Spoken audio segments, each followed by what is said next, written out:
Hello, and thank you very much for joining me in the studio today where we paint away the stress of everyday life today. So yesterday I actually painted some tiger's eyes. I did, on a large canvas. Took me forever, but what I thought I would do is show you that process today. So without further ado, let's have a quick look at the palette and let's get straight on to this painting. Time to learn with our friend Clive. So grab your brush, have a great time. And don't forget to click subscribe. So thank you very much for joining me in the studio. Yes, so I did say let's look at the palette, but obviously I didn't film the palette at the time. So what I'm using here is a little bit of CADMIUM yellow with a slight touch of burnt umber to it. And that just gives that darkness of the eye that I'm looking for. And as you can see to the bottom left hand side, I've got my iPad set up next to my easel as a reference photograph. So I took the liberty of applying 2 coats of gesso to the canvas as I normally do, and basically just lined it out. As you can see, a couple of lines for the pupils of the eyes, and then just proceeded to block in the white of the eye, or in this case the yellow of the eye. And you'll see a lot of speed paintings on YouTube with just music and things on like that, and even though they can teach you something, or at least show you a few tips, they're not explained well enough in my eyes. Excuse the pun. So I thought when I do speed paintings, and in this case, because this process and this project is taking me just a long time to do, in fact, it doesn't really make for a good video tutorial, again, in my eyes. So I thought I have to speed this up a little bit, and it's easier to do some narration over it. So, and that's what I've decided to do today. And as you can see now, I'm putting a little bit of Mars black. I've put a touch of burnt umber to that, and just a little bit of that yellow into it. Be careful with Mars black because it can go slightly green, but I don't mind about that at this particular stage, because all I'm looking to do is do an underpainting, and I'll be putting in the detail later on. So I'm just basically painting the eyes. Now when you're painting eyes like this, you need to get them as close as possible together, and it's quite difficult, especially sitting at an angle like I was on the easel. And this is another reason why over the last several weeks that I've been doing some small paintings off the easel. The reason being is my easel during the lockdown period has been always had something on there, a project of sorts taking me time to paint. So it's for me to take the canvas on and off the main easel is just difficult. It's easier just to leave it there. So, and I wanted to continue doing lessons with yourselves as well. Now, during this painting, you will see that the eyes are going to be slightly out, and this happens a lot. But don't get too stressed about that. That's the thing. Is just we can always play around with adjustments. As you can see, I was just measuring the internal pupil there and trying to get that to the same size. And I tend to get a little bit paint blind when I'm sitting so close to a canvas like this, and especially I should be sitting straight onto it, but my canvas is actually at an angle, so it just throws perspective off a little bit, and sometimes I forget to compensate for that. So again, I'm just building the eyes up. It's a slow process, and I'm just generally adding black, yellow, and just getting the basic shapes of the eyes in place. So I think what I'll do now is I will play a little bit of music just to get this going for you, and then we'll take this on to the next stage, I think.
So just playing again around with the eyes. As you can see, I'm just trying to feather a little bit of black into the eyeballs themselves.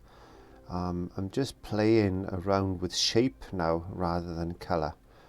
So these will inevitably change throughout the painting because that's what happens basically. I'm never set on what I'm doing. I'm thinking sometimes I can just paint over and reset things. If I'm not happy with the eye, especially with acrylics, if I'm not happy with something like an eyeball or something like that, I'll just go, oh, I'll repaint it and to get it looking right. Because when you think something is looking right at the beginning of the painting, it doesn't necessarily look right towards the middle or the end of the painting, and sometimes adjustments need to be made.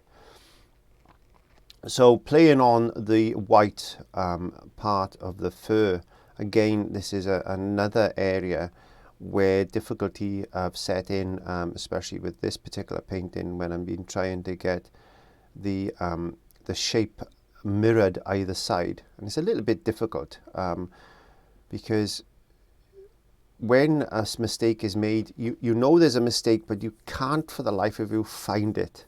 Does that sound daft? Well, it does. Sometimes I struggle with that, and I think it's important to remember that we all do this, and it's important for people like myself, especially when I'm doing commissions. This is a commission, by the way, to show you that mistakes happen. We're only human beings at the end of the day, and the best thing to do sometimes is either turn the canvas upside down or just decide to go, oh, I'm going to go home, or I'm going to go back in the house, or wherever you are, just say, I'm going to leave this for a couple of days and come back to it with fresh eyes. There's a lot of puns about eyes today. So just getting the black and the white type of painting blocked in there now, and you can see that I haven't gone directly in with bright white paint. The simple reason is you need to show shadows, especially in fur. Now, the plan behind this particular painting is to be able to do as little detail as possible, but keep the effect to its maximum. And that's the key there, definitely the key. Making it simple, but looking complicated. And that's the thing to do with most paintings, is to give it that very complicated look, but keep things very simple.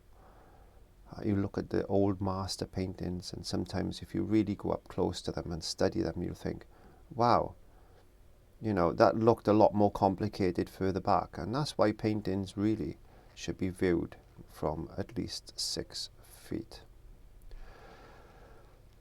Any particular tips I can give you so far? Well, not really. As I said, I'm just following roughly the shape and patterns that you can see the reference down there on my left hand side by my iPad. That's an original first, one of these first generation iPads. It's quite an old one, in fact.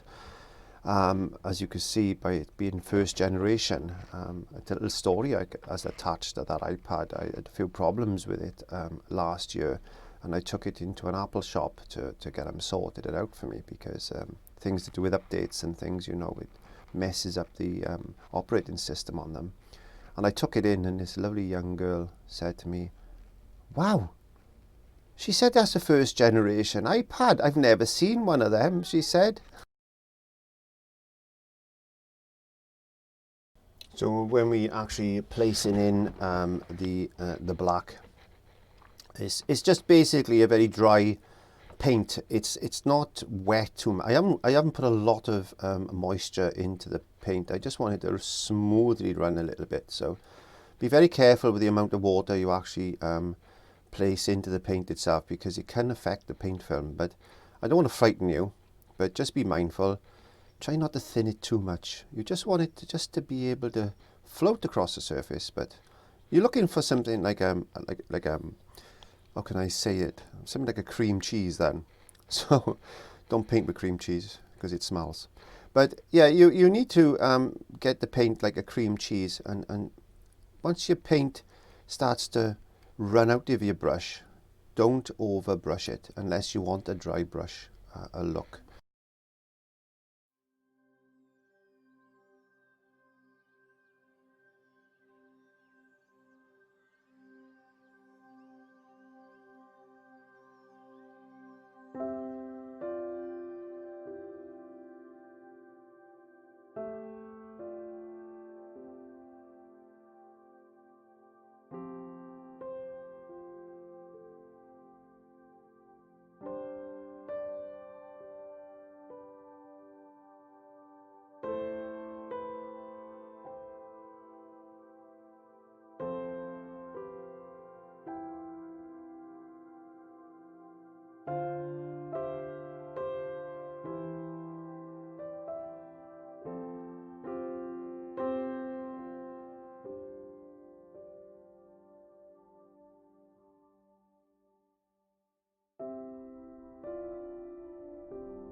It's very hard to explain, but what I'm trying to say is the less water you use, really, the better. And this is why the canvases should be primed and gessoed correctly.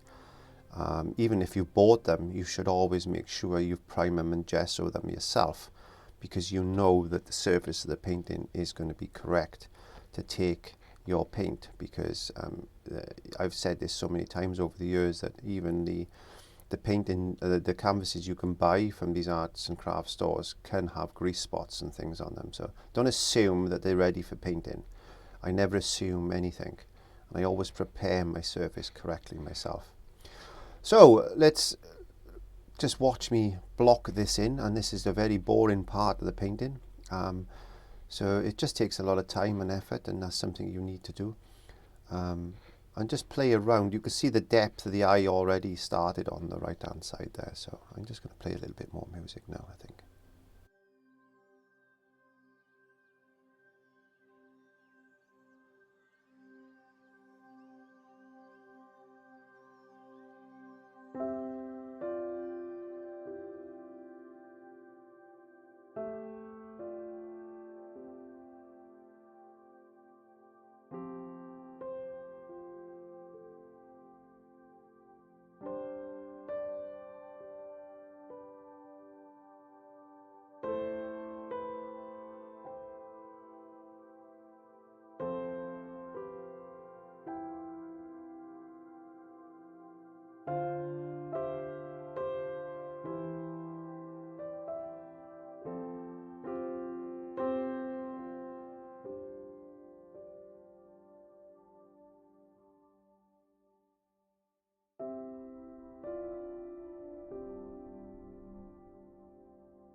So after working a little bit more on the left hand side as you're looking at it from the painting, I've just added a little bit of burnt umber and a little bit of black into that yellow, so it's looking a little bit on the green side, but that's not a problem. This is more about getting those shadow colours under the fur of the under the fur basically. At this particular moment in time, I didn't notice it until I was watching it back on the video that I've got the dimensions slightly out. The right hand eye is looking a little bit narrower than the left hand eye. Also the black stripes, I've misplaced a couple of them as well. Now I don't notice this mistake as I'm painting it, funny enough, because I'm concentrating so much on blocking out the yellow that I haven't stood back and taken time to study the canvas from a distance. And that's sometimes the most important thing you can do during a painting, is stop, stand back, look at it and think, I need to adjust this or I need to adjust that. So don't be fooled into thinking that everything is looking perfect when you're actually sitting there painting, because inevitably mistakes can happen because we just get paint blind. That's what I said earlier, if you remember, paint blind. So continuing the build-up of the blocking in stage, again, as I said, is quite boring. And I'm playing around now, trying to get the shape of the head in place. And looking at, and concentrate, I'm right-handed, so the right-hand side is always going to be more dominant than the left. I find it with artists that you concentrate more on your dominant side than your less dominant side. So you're going to work more on the right hand side of the canvas if you're right handed, and more on the left hand side of the canvas if you're left handed. It just makes sense, but it's not something you actually consciously think about. So especially working something like this, which is going to be mirrored, really, if you think about it. Hopefully the right hand side and left hand side of the painting will eventually come back together. Okay, so let's just continue with this painting, and let's see how far we can take this now. And here I am, just trying to, I just realised there's a black stripe missing. So here we go.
So the blocking in stage is nearly finished. I've got a few adjustments to make on the painting itself. I need to adjust this eye. I need to look at the lines. So what I've decided to do now is dry the canvas off and get a wash of yellow and a little bit of burnt umber directly over the entire canvas, just to cool it back a bit. And you can hear Molly barking in the garden. She's chasing my boo cat, my cat Boo, my boo cat, chasing boo cat around the garden. So you can see that the glaze of colour, and this is just with a medium mix and a yellow, is giving that painting a totally different dimension. And this is where I can see the areas I need to adjust now. So it's actually killed it back a bit. So I thought, right, this is another new day, as you can tell, because I've got a different top on, if you haven't already noticed. I'm going to start playing with a little bit of orange. I'm going to try and adjust these eyes a bit, looking at the depth of the eyes within the sockets of the eye, if that makes any sense. I will eventually see the problem I've got with the black stripes. So again, playing with the eyes, trying to increase the depth because of that wash that I've put on. Now it's allowing the next layer of paint to actually stand out. So it's a good idea to do that, build up in layers, and as you can see, the black is going in. I'm changing the shapes as I'm painting, so everything can be changed. Don't think for a minute that you are limited to what you've already painted. If you want to paint it out or paint over it, then change it as you go. The only thing you can do really is to just try and improve what you've already done, and that's to be said with a lot of paintings like portraits and things. Eyes can be adjusted, noses can be adjusted. You know, that's the good thing about acrylics. You're not limited because of oils take such a long time to dry. Whereas acrylics, you can just dry it with a hairdryer and think, right, I need to change that. So I don't know exactly where along this painting I realised I had a problem with the black stripes, but I'm just trying to feather in a few bits here and there and making a few adjustments. You can see I got a problem with these little lines there, and I'm thinking, oh, what's going on here? I need to adjust this. So you can see the way I'm feathering that brush, and that brush strokes.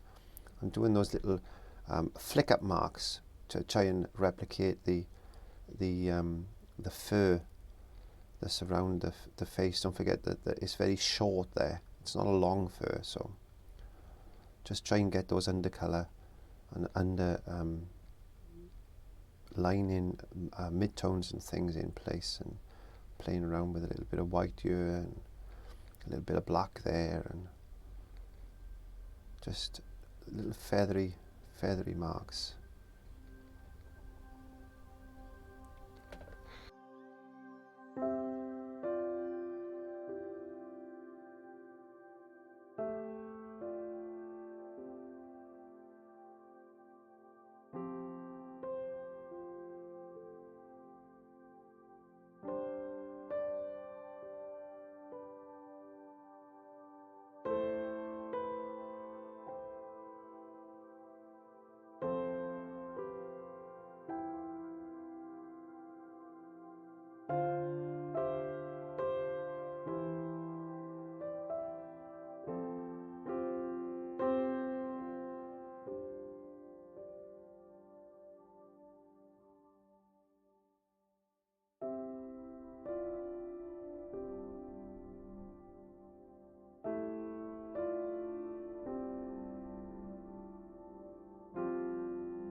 So as we progress through the painting, I'm increasing the yellow.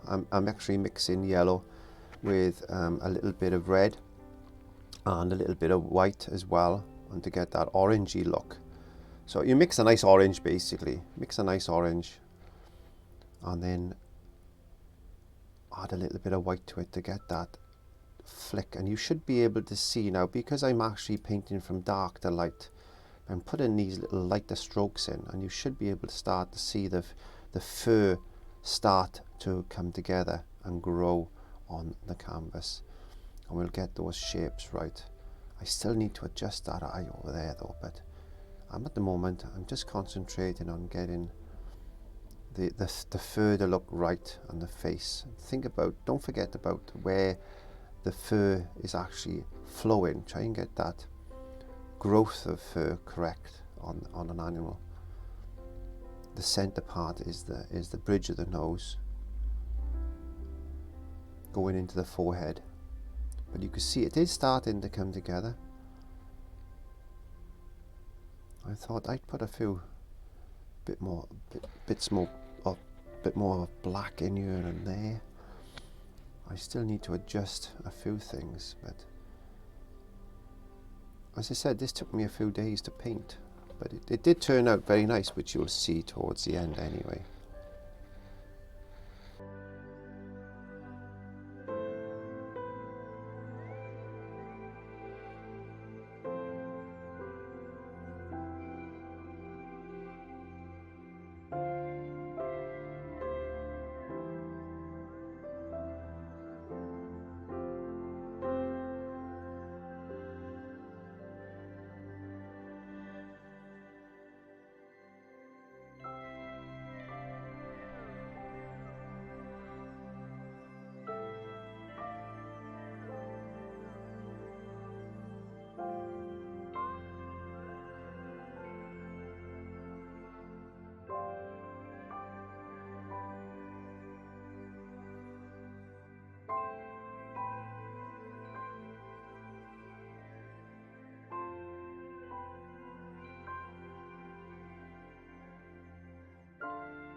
So again, continuing, as I said, from dark to light, just adding a brighter areas here and there, around the eyes, around the main parts of the fur, concentrating on the eyes themselves, getting that little glint of light around the eye socket, and I'm just going to play around with the eyes now to see if I can get them to look a little bit more realistic.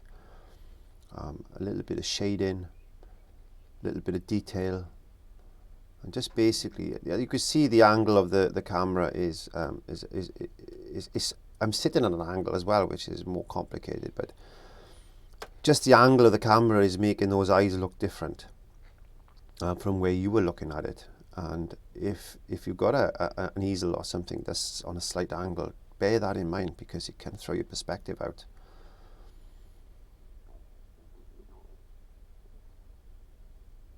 Just looking at the brush strokes that I'm doing there, you can see I'm putting a block in, and then I'm just dragging it down to make it look feathery. I'm not spending a lot of time on detail and fur patterns. I'm just using a little short flat and just using the very edge of the brush and just basically drawing it on rather than painting it on, just to give that illusion of there's fur there. And when you start putting highlights in, try not to overdo the highlights. It's got to look believable. As long as it looks believable, you're on a winner. Nothing has to be perfect in my world. And that's the thing you've got to remember when you're painting things like this. Then, if you want to be 100% photorealistic, then you're going to be looking at weeks of work rather than hours of work. And that's the thing that you've got to bear in mind.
So we're approaching the end of the lesson now, and I hope that you've picked up a lot of things just by watching me paint, and I've tried to explain a few things along the way. So I'm going into the eyes now, which have been slightly corrected. Well, they have been corrected, so I'm just putting the highlights into the eyes now, just to bring them to life, because this is about eyes. So I need to spend the time to bring these eyes to life, because if the eyes are alive, the painting will automatically come alive. So that's your focal point. Your focal point are your eyes, without a shadow of a doubt. So just getting those little teardrop type of lines just under the eyelids there. A little bit of light reflection into the pupils, because there's always a little bit of a light picked up on the eyes. And this is where the magic happens. This is where the tiger's eyes come to life. So I hope you've liked what you've seen today. If you have, please click that subscribe button, and don't forget to join me every Monday, Wednesday and Friday currently at the moment, where I paint away the stress of everyday life. And don't forget to click that notification bell to have uploads and notifications of myself about the uploads. So without further ado, thank you very much for joining me in the studio today, and I will see you next week for another lesson. It's time to learn with our friend Clive. So grab your brush, have a great time. And don't forget to click subscribe.